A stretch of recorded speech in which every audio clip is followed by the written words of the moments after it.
ہم شرمندہ نہیں ہیں، انسانوں کو کپڑوں پہ نہیں تولا جاتا۔ آج کا میرا دیس کا مالدار اتنا فقیر ہو گیا ہے، اتنا چھوٹا ہو گیا ہے کہ وہ اپنا تعارف کروانے کے لیے 50 لاکھ کی گھڑی لیتا ہے، 6 لاکھ کا جوتا لیتا ہے۔ آج کی بیگم اتنی چھوٹی ہو گئی ہے کہ اپنے قد کو بڑا کرنے کے لیے وہ 10 لاکھ کا ہینڈ بیگ لیتی ہے کہ دیکھو میرا بیگ 10 لاکھ کا ہے۔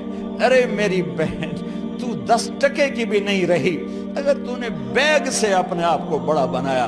او میرے دوست، تو 2 ٹکے کا نہیں ہے اگر تو 10 لاکھ کے جوتے اور 50 لاکھ کی گھڑی سے اگر تو بڑا بننا چاہتا ہے۔ ارے اس دھوکے سے نکلو۔ برینڈڈ برینڈڈ برینڈڈ، کہاں جا رہے ہو؟ جب تم اپنی ذات میں بے قیمت ہو تو رب ذوالجلال کی قسم، تمہاری گھڑیاں، تمہارے بیگ، تمہاری گاڑیاں، تمہارے بنگلے تمہاری عزت کو بڑھا نہیں سکتے۔ ابا جان، آج ہم خوشی سے بلند ہیں کہ ہمارے باپ نے بددیانتی نہیں کی۔ گھر میں تشریف لائے، کہنے لگے فاطمہ کچھ پیسے ہیں، میرا انگور کھانے کو جی چاہ رہا۔ بس فاطمہ رونے لگی۔ فرمایا امیر المومنین، خزانہ تو بھرا پڑا ہے، 1 درم کا بھی تیرا حق نہیں ہے کہ تو 1 درم لے کے انگور خرید لے۔ تو تڑپ اٹھے، فاطمہ میں جہنم نہیں برداشت کر سکتا۔ وہ میرے بھائیوں جو دن رات سود میں پھنس چکے ہو، جو دن رات جوئے شراب میں پھنس چکے ہو، کیسے اللہ کے سامنے سرخرو ہو کر کھڑے ہو گئے؟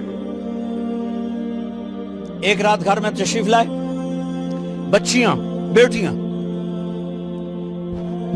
منہ پہ ہاتھ، کپڑا رکھا، دوپٹہ رکھا منہ پہ، اور بات کریں۔ آپ نے پوچھا ارے کیا ہوا تمہیں، یہ منہ پہ کپڑا کیوں رکھتے ہو؟ تو خاموش ہو گئی، لیکن گھر کی خادمہ رو پڑی۔ کہا امیر المومنین، آج آپ کی بیٹیوں نے کچا پیاز توڑ کے اس سے روٹی کھائی، سالن کھائی، اور میرے آج کا تاجر کہتا ہے جھوٹ نہ بولوں تو کاروبار کیسے؟ میرا افسر کہتا ہے رشوت نہ لوں تو گزارا کیسے کروں؟ تو عمر بن عبدالعزیز پھس پہ ہچکیوں کے ساتھ روئے کہ میری بچیوں، میں تمہیں بڑے اچھے کھانے کھلا سکتا ہوں پر میں جہنم کی آگ برداشت نہیں کر سکتا۔ بھائیو، اس بندے نے اپنے آپ کو ذبح کر دی، اللہ کو راضی کرنے کے لیے ذبح کر دی، اپنی ذات کو، اپنے جذبات کو، اپنے احساسات کو۔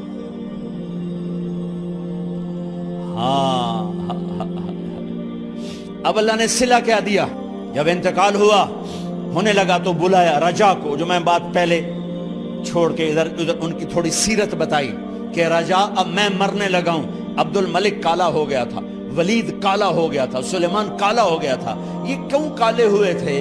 یہ بے نمازی نہیں تھے، بدکاری نہیں کرتے تھے، کسی کی طرف ان کی میلی آنکھ نہیں اٹھی کبھی۔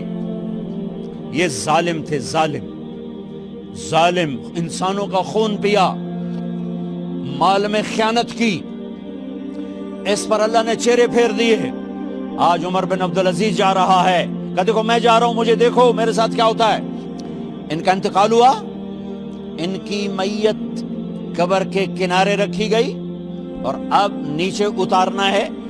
سلیمان کی میت کو اتارنے لگے تو ہلنے لگا، اور عذاب قبر پہلے شروع ہو گیا۔ عمر کی میت کو جب قبر کے قریب کیا گیا، ایسے ہوا کا جھونکا آیا، ایک پرچہ ایسے لہراتا ہوا، یوں آیا، یوں آیا، یوں آیا، اور عمر کے سینے پر گر گیا۔ لوگ کٹھے ہو گئے، پرچے کو کھول کے دیکھا گیا تو اس پہ لکھا تھا بسم اللہ الرحمن الرحیم، براءۃ من اللہ لعمر بن عبد العزیز من النار۔ یہ پروانہ ہے اللہ کی طرف سے اس کے بندے عمر کے لیے کہ اسے جہنم سے نجات کی خوشخبری سنا دی جائے۔ آہا، مرنا ہو تو یوں مرو، اللہ ایسی موت دے دے. کہتے ہیں پھر میں نے ان کو قبر میں اتارا. جب قبر میں اتارا تو کیا دیکھا؟ میں نے کفن کی گرہ کھولی تو چہرہ قبلے کی طرف، اور یوں لگا جیسے 14ویں رات کا چاند قبر میں اتر آیا ہو.